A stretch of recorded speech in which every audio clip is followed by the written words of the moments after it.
Hello, and welcome to Depth Insights, where we take a depth psychological look at news, topics, and events going on in your world. I'm your host, Bonnie Bright, and I'm also the founder of Depth Psychology Alliance, which is an online community for everyone who's interested in Jungian and depth psychologies. And my guest today is Mark Winborn, and Mark is a Jungian psychoanalyst and a clinical psychologist who received his PhD in clinical psychology from the University of Memphis, and his certificate in Jungian psychoanalysis from the Interregional Society of Jungian Analysts in 1999. So Mark has been around the field for quite some time, and I'm very excited to have him with me today because he is the author of a book which is going to be the featured book for the August 2012 free online book club on Depth Psychology Alliance. And his book is called Deep Blues, Human Soundscapes for the Archetypal Journey. Mark, thanks for being on the show with me today. Welcome.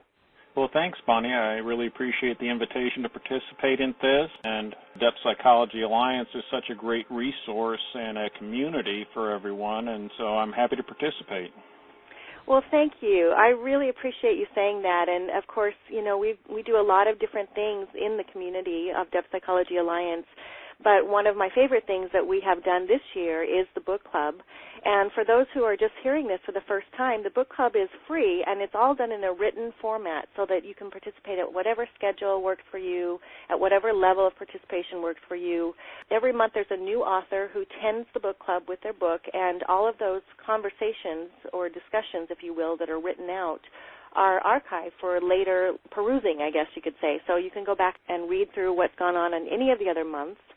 But meanwhile, let's talk about your book, because this is a really interesting and unusual topic. It's not something that we've done, at least in any of the other months. And frankly, I haven't seen a lot of books that focus on both Jungian psychology and the blues. So, Mark, maybe you could start us off by telling us a little bit about how you got interested in the blues. Well, you know, that goes back a long ways. I think when I was around 13 or 14, you know, I was playing music in the school band and had a trombone teacher who was turning me on to all kinds of music, and blues was one of those, and I found an old Lightnin' Hopkins album, and this would have been back in the mid-'70s, and the blues just wasn't a very big thing then, and so it was hard to find albums, but there was something about the depth of what was transpiring even to my young adolescent heart and soul that really spoke to me in a very moving way. And once I got turned on to the blues, I started going to as many concerts as I could, or they weren't really concerts, I guess. They were performances. You know, a lot of the old blues guys were still around and traveling through my area, like Sonny Terry and Brownie McGee was one I saw when I was maybe in the 7th grade, and just the power of the music really said something to me, and I didn't really know why at the time. In reflecting on it now, there's an analyst named Bill Williford who wrote a paper on the blues that I was introduced to, and he said the blues is an extraordinary development in the education of the heart. And I think that was really what I was looking for, was something that would help to educate my heart. That's a really beautiful way to look at it. And, of course, I think all of us have had that experience at one time or another of listening to some kind of music, or I think art also has that kind of effect on us to be able to look at visual images and see those sort of things. You know, that kind of aspect that is not necessarily our thinking, rational mind, that is able to connect to something that is appealing to our senses in a different way. And this idea of being able to experience something through the heart is really powerful, and I think a really fundamental piece of depth psychology as well. Right. Now, the blues, however, is a very interesting sort of music. It may not be one that everybody is super familiar with, or maybe they've heard a little bit of it and haven't necessarily engaged with it to the extent that you have. And I have to say you're really lucky that you grew up where you did and that you're in the South, because you know, I grew up in Idaho, and I can't say that I ever even heard the blues when I was a kid. I definitely was older before I was really introduced to different kinds of music. And so maybe you can tell us a little bit about the history of the blues for those who aren't as familiar with it. Well, yeah, the history is really fascinating. The term blues comes from a term that was around in the 1800s that talked about blue devils. which referred to contrary spirits that were seen as hanging around and creating sadness. So they just kind of shortened that phrase and began to speak about the blues. But the blues actually originate in West Africa. If you listen to some of the tribal music from West Africa, that would have been the same type of music that people who eventually became enslaved and transported to America would have been hearing. It is so astonishingly similar, not in terms of the lyrical content, but in terms of the rhythms and the monotone drones that they use with their instruments. And in West Africa, each tribe often had someone they referred to as a griot, who was kind of the tribe's archivist of musical stories that preserve the tribe's history and culture. And so these songs came over with the African slaves in the form of songs and chants, and then as they were forced into these new conditions, they became known as arhulis, which were work songs that helped them coordinate their efforts in the fields, in planting and things like that, or cutting wood. And so entire groups of people would be singing these chants, these songs, as a means of helping them get through the day. They were carried into the prisons, became prison work songs, chain gang work songs. And then around the late 1800s, from these work songs of former slaves and sharecroppers and prisoners, this style of music that became the blues originated in the Delta cotton country of North Mississippi. And that's really a very condensed history of it, but you can see that it really evolves out of trauma. It's a response to trauma, and that's one of the reasons I think it has such applicability to the notion of healing that resides in depth psychology, is that this was a response to trauma, a creative, heart-connected response that allowed them to not just endure certain hardships, but actually transcend hardship, to make it something new, make it something creative, and make it something that spoke to their soul in a comforting way at the same time. Wow, that's a really beautiful history. I just so appreciate the way that you told that. And, of course, I had no idea of all of the aspects that you've just mentioned as far as where it came from. For those who are interested in, we haven't really talked about the book itself so much, and I have a couple more questions that I would like to ask you about the relationship between the blues and Jungian psychology specifically, which, of course, is where we're headed, and you just kind of alluded to that. But I do want to direct people who would like to read a summary of the book to the webpage that is offering information for the book club. You can find that at www.depthinsights.com, DEPTHINSIGHTS.com. And, of course, Depth Insights is sort of the media arm of Depth Psychology Alliance, where everybody can go and find information about what's going on the Alliance, because the Alliance is by membership. It is free to join, but maybe not everybody necessarily wants to join until they're sure that there's something there for them. So if you go to depthinsights.com and click on the link for the book club, you can go to August and see the information about Deep Blues. And I'd just like to read something, Mark, which you actually provided to me when we put this webpage together. And it says, in our increasingly isolated and technologically engrossed culture, there are fewer and fewer opportunities to move into these shared experiences of unitary reality, in which the bubble of our individualism is pierced, allowing a felt relational connection to our environment and those around us. And I think when you talk about the story of the blues coming across the waters, you know, how it started with the tribes and then coming across the waters and turning into these work songs and the slaves who were singing these, it really created for me such a powerful image of connectedness. That's exactly the kind of imagery that was emerging for me. And I feel like this idea of a unitary reality is so profoundly enhanced through music, and particularly, of course, this kind of music, as you mentioned. Can you tell us a little bit more about that and why music tends to do that for us? I suppose this is probably the connection between Jung's psychology, so if you want to go there, you can do that. Well, the first thing I'd say is I want to go back to this comment you made about art and all forms of music accessing this level of the heart, this level of emotion. And I think that's absolutely true. I think the thing about the blues that's a little bit different is it's actually a style of music, to me, as far as I know, the only style of music where the explicit purpose is to access emotion. Because the blues is a style of music, but the blues also refers to a particular set of feelings.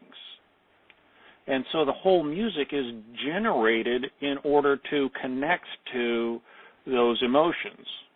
So sometimes music or art can also entertain, it can provide relief, but the blues is always attempting to get one deeper into connection with the things that are going on in one's heart, in one's soul.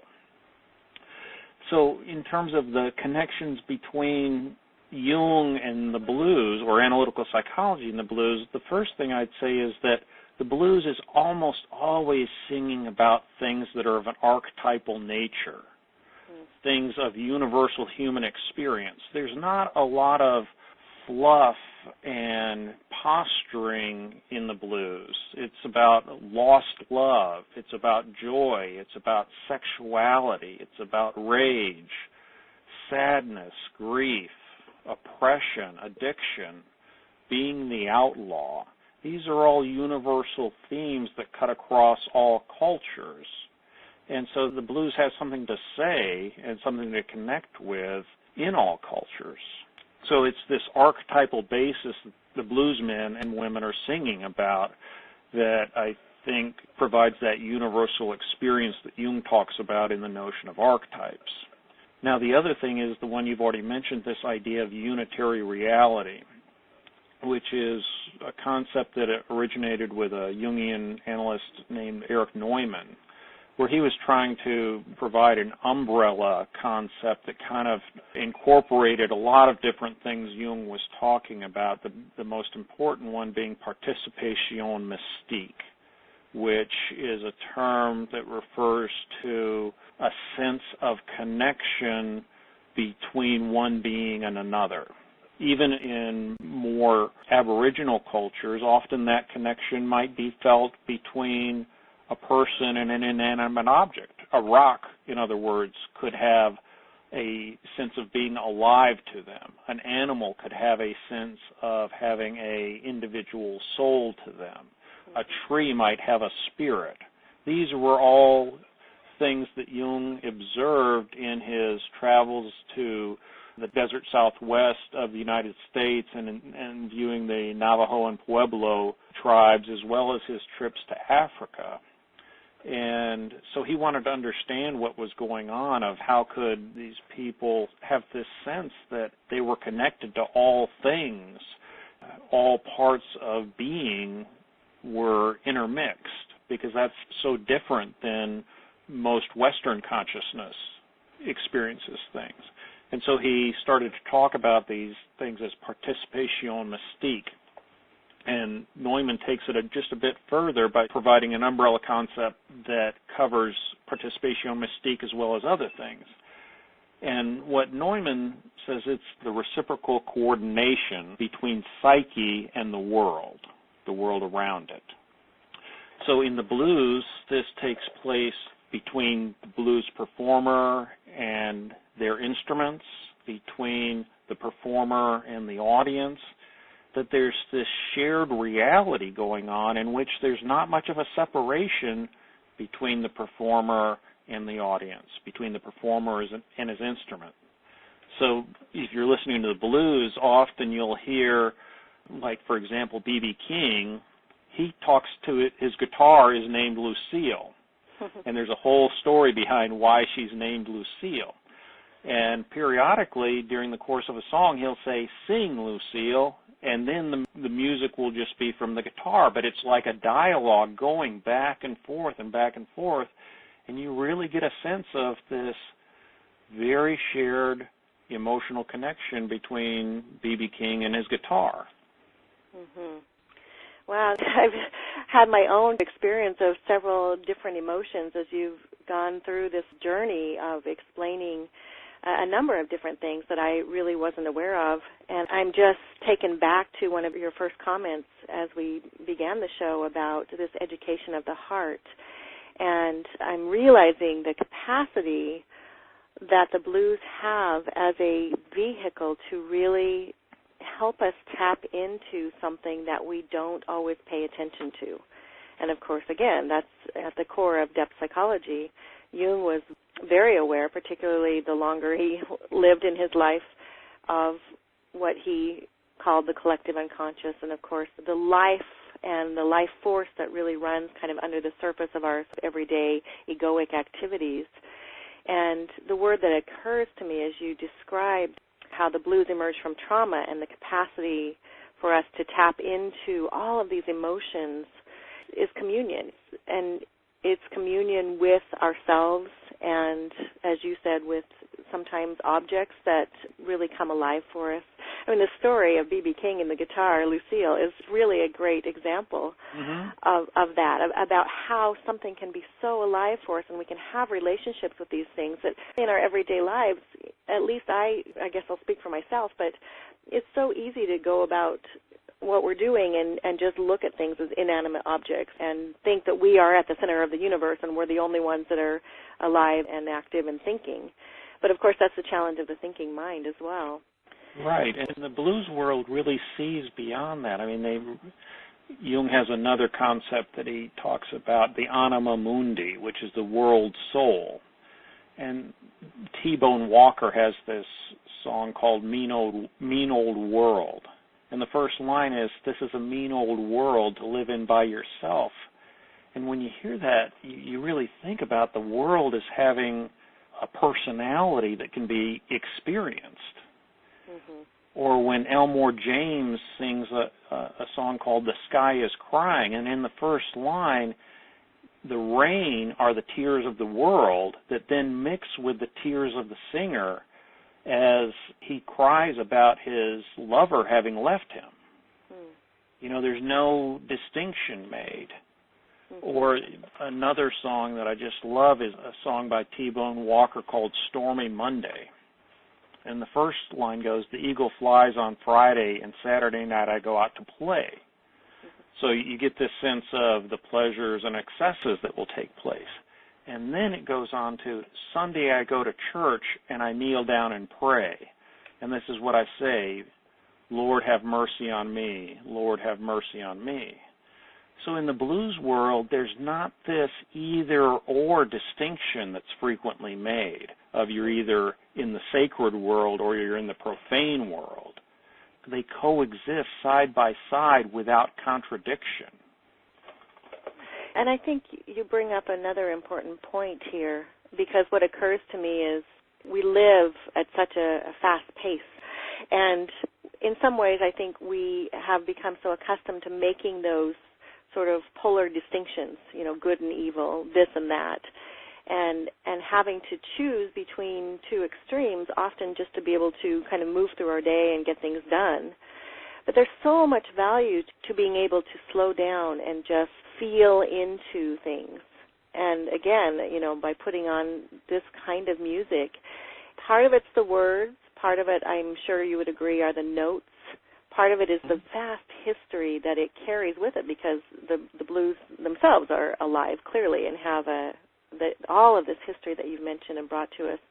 But the capacity that it gives us to actually sink into emotion, which is a reality that we don't often pay that much attention to, is one of the most powerful things that I can think of. And in some ways, actually, and this kind of leads me to my next question, it's something beyond the ordinary. It's something that can be quite numinous, as you described it, to talk about things that created awe or beyond the ordinary, striking us in a very unique and powerful way. You mentioned the history in Africa, and that was the connection that I made to shamanism. But can you talk to us about some of the connections between the blues performers and different kinds of shamanism. How do these two seemingly separate activities, I guess to some of us, really have some overlap between them? Well, the connections are very powerful. Mircea Eliade talks about different characteristics of the shamanic role, and he breaks them down into the shamanic calling, the initiatory sickness, the obtainment of shamanic powers, and the shamanic cure, which usually involves the shaman often taking the illness into himself and then metabolizing it in some way and then expelling it either back into the patient, in a sense, in a form that they can then tolerate, or expelling it out completely. So the whole idea of taking in the sickness and having their own psychic process work on it is very common to shamanic activities. And all of those things are present in the blues, what we could call the blues mythology. Many people have heard the story of how Robert Johnson, who's widely considered the greatest blues guitarist who ever lived, who, according to mythological legend, went down, you've heard the song Down at the Crossroads that was sung by Eric Clapton. That was actually a Robert Johnson tune. And the legend is that he wasn't such a good guitar player at one point. And so he disappeared for about a year. And when he came back, his proficiency on the guitar and his capacity to sing had improved so dramatically that nobody believed that it was possible to get that much better in such a short time. And the story is that he went to this intersection of two highways in North Mississippi, near Clarksdale, Mississippi, and met Satan at the crossroads, and that Satan took his guitar from him, tuned it, handed it back, and at that point invested Robert Johnson with these miraculous musical powers. So that story parallels so many elements that the mythologist Mircea Eliade outlined about the shamanic role. And some of the things that shamans use in their shamanic role are gestures, the use of masks often, sound, silence, rhythm, respiration, and movement. All of these 7 characteristics that are common to almost all shamanic activity are also relied on extensively by bluesmen and women in their performances. They don't actually wear a mask, but they take on a persona of the bluesman. They utilize moments of silence to accentuate important emotional shifts in the songs. They use the rhythm of the song to create kind of a hypnotic induction. There's a building of respiration as the song intensifies. You know, all of these things are present that if you put the two side by side, the traditional shaman and the bluesman, it would be really hard to differentiate the two. Well, that's an absolutely fascinating comparison that you're making. I would never have thought about those different correlations between the two. Mark, are you the first one to really write about this, or do you know of others who have also made these same correlations? I would say not in exactly the same way I've made it. There's a couple of other people that have written about blues, not at book length, but a guy named Stephen Diggs wrote an article about the blues and Western consciousness in Spring a number of years ago, and Bill Williford, that I mentioned earlier, who's a Jungian analyst with the Interregional Society, wrote one back in the early 80s. That was quite a nice piece. But again, both article-length pieces rather than a more in-depth look that I've given it. Mm-hmm. Yeah, so I think that's why it makes your book Deep Blues. Well, I'll give you the whole title, Deep Blues, Human Soundscapes for the Archetypal Journey. I think it's so unique because I personally have not seen, and I've looked at a lot of depth in Jungian literature, have not seen anything quite like it. And again, the correlation that you're making between the shamanic process, which I'm also very interested in, with the blues is very unique and just absolutely fascinating. I haven't read your book yet, but I am just so excited to dig into it and so looking forward to being able to do that as soon as August 1st rolls around and the book club starts. It's a perfect excuse to be able to dive in. So I'm just so grateful that you're willing to share your time to attend the book club in August on Depth Psychology Alliance. Mark, you've made some allusions now on several occasions to the capacity for the blues to really do some deep emotional work to facilitate emotional healing. Can you talk a little bit more about that? Because that's a really fascinating thought as well. Well, Jung's whole notion of healing was built around the idea of the transcendent function.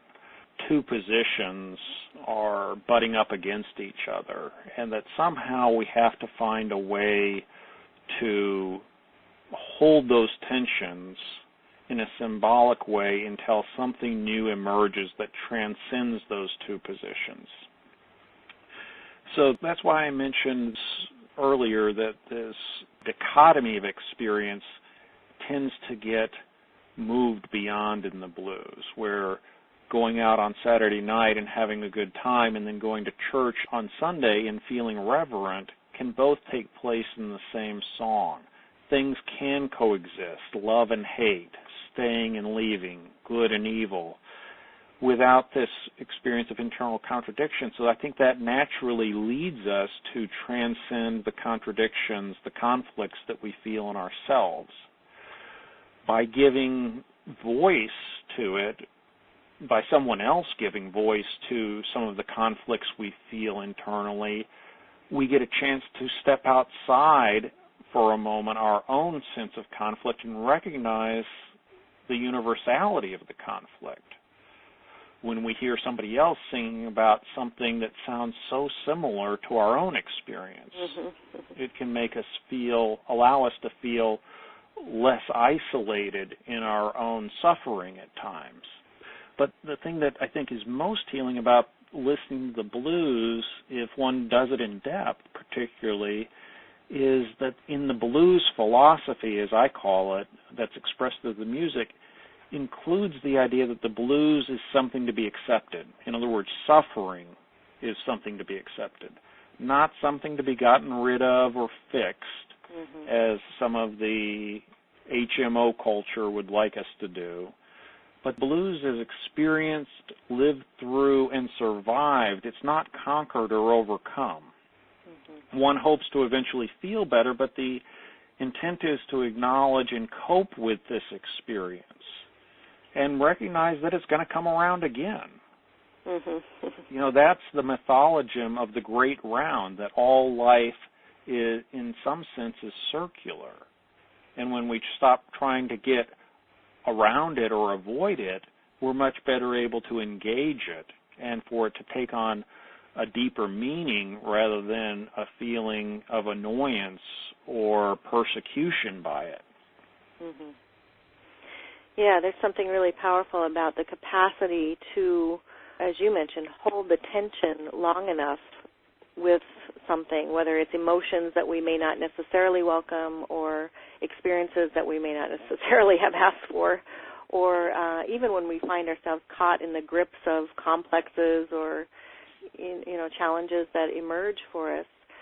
Of course, Jung always talked about holding those two opposites and allowing that transcendent function to emerge. If we just repress them and we try to move past them or fix them, as you say, of course our experience is going to be very different, and they will come back around. They will come back around anyway, but there's something so really powerful about being able to sink into something like grief and allow it to move through you and move you and emerge in a new and different way than to just push away something like grief or struggle, as you said. Yeah, I'd like to just read a brief lyric from a song called Hard Times Ain't Going Nowhere by Lonnie Johnson. And he's saying, people raving about hard times, I don't know why they should. If some people was like me, they didn't have no money when times was good. And then a short passage from Jung's answer to Job, where he says, it is far better to admit the affect and submit to its violence than to try to escape it. The violence is meant to penetrate to a man's vitals, and he to succumb to its action. He must be affected by it, otherwise its full effect will not reach him. Now, if those aren't two parallel sentiments expressed in a very different way, but still talking about the same thing, I don't know what is. Wow. I have never heard that quote from Jung. That's really profound. Yeah, that's great. I'm so fascinated by this. It's just not an area of study that I've ever looked at. So I hope that our listeners are also really enjoying this from a level of a beginner's mind. Even if you know something about the blues and enjoy them already on a regular basis, I think that this is something that's just very new and interesting to think about.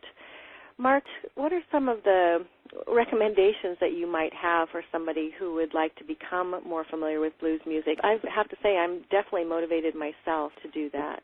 Well, yeah, I do give in the back of the book, I give an appendix with recommended listening. It's not an exhaustive list by any means, but it does give a number of places to start. It's difficult to imagine going wrong with Robert Johnson, The Complete Recordings. Some other early, what I would call Delta acoustic blues would be Son House, Skip James, Blind Willie Johnson, or some of the Chess Records artists of the 1950s and 60s, Howlin' Wolf, Muddy Waters, Sonny Boy Williamson, or more contemporary B.B. King or Stevie Ray Vaughan, for example. Those would be just a few of the artists that I'd start with, but I list about maybe 25 or 30 artists in the back of the book, and that's a good place to start. I do have a Facebook webpage called Deep Blues that I put up videos about twice a week of blues performances, both old and new, so you get quite a exposure to a variety of styles by looking at that page regularly. And often I'll do a theme week, for example, of train song blues or lost love blues. Take a particular theme that's often heard in the blues and then present a number of songs about the same theme. That's great. I'm definitely going to be checking that out. And, of course, something I hadn't mentioned in the introduction, which I should have, is that you also play the blues, Mark. You've had your own band in the past. Right. Yeah. When I first started working on this, I was in training as an analyst, and I thought, I've got to stop being a listener. I need to be more actively engaged. I need to move beyond being just a listener. And so I started playing harmonica, did that on my own for a period of time, and then started playing down on Beale Street here in Memphis, which is really seen as one of the homes of the blues, where B.B. King got his start, and played with a little band called the Blue Blake Band for a while, and then had another band after that I fronted called the Wolf River Travelers. That's quite a unique combination, to be both a Jungian analyst as well as a musician in this way. So it's really wonderful that you have managed to do both, and I'm just, again, so grateful for you for sharing this experience with us. One of the best things I was thinking as you were listing all of those wonderful resources and recommendations for music for the rest of us to listen to blues is the benefit of having the technology that we do to be able to just go to iTunes or somewhere else online and find some of this music and be able to download it and have it instantaneously. We no longer have to rely on where we live or our experience or waiting for it to find us. We can actually go out and find it right away. Oh, it really is fabulous. In fact, when I'm out speaking at some conferences and things and I'm presenting on this, there's so much that's available on YouTube alone that now the lecture really comes alive with all of these videos of all of these great performers and their audiences. Because you really get a chance to see the interaction between the blues performer and the audience in a very different way than you can experience me just talking about it. Yes, and as we've established, that's such a big piece of it, this whole communion and unitary reality and the back and forth between the musician and the other elements around him or her. So, well, this is just great. I will also say that, lucky for all of us, the technology makes it possible for everybody who is interested and wants to join the book club for the month of August to be able to do so immediately. You can find out more about Mark Winborn, who is a Jungian psychoanalyst and, of course, the author of the August featured book on the Depth Psychology Alliance Book Club. The book is Deep Blues, Human Soundscapes for the Archetypal Journey. So, again, if you go to depthinsights.com, you can find all the information about Mark. There's much more on his bio that, of course, we haven't had time to go into here. And then there's a great synopsis of the book. You'll find even more than what we've just talked about here. There's also a link if you want to order the book so that you can have it in time for the August 1st kickoff for the book club. And, of course, again, you have to be a member of Depth Psychology Alliance, but it's free to join, and I think you'll find lots of other interesting and exciting things. It's pretty full and busy and dynamic. There's almost 1,500 members now from all over the world there. And, of course, we have all of the other months that are archived from the other book club months as well. Mark, thank you so much for spending your time with me today. If you'd like to find out more about Mark, you can visit his website at www.drmarkwinborn.com. And Mark, your last name is spelled W-I-N-B-O-R-N. Correct. And, of course, you have a Facebook page as well. You can find him on Facebook at facebook.com/pages and look for Deep Blues, Human Soundscapes for the Archetypal Journey. And then you also have a blog that you keep up, Mark. Can you tell us where to find that? If you just Google Psychoanalytic Muse, M-U-S-E, and that's a blog about psychoanalytic theories, both theories of Jung, Freud, but also all the contemporary theories that have emerged since the two founders kind of laid down the fundamentals of depth psychology. Excellent. Well, again, thank you so much, Mark, for your time. It's been a real pleasure to have you with me today on Depth Insights. Thank you, Bonnie. I've really enjoyed the conversation and the opportunity to share the passion I feel about the blues. Thanks again, Mark.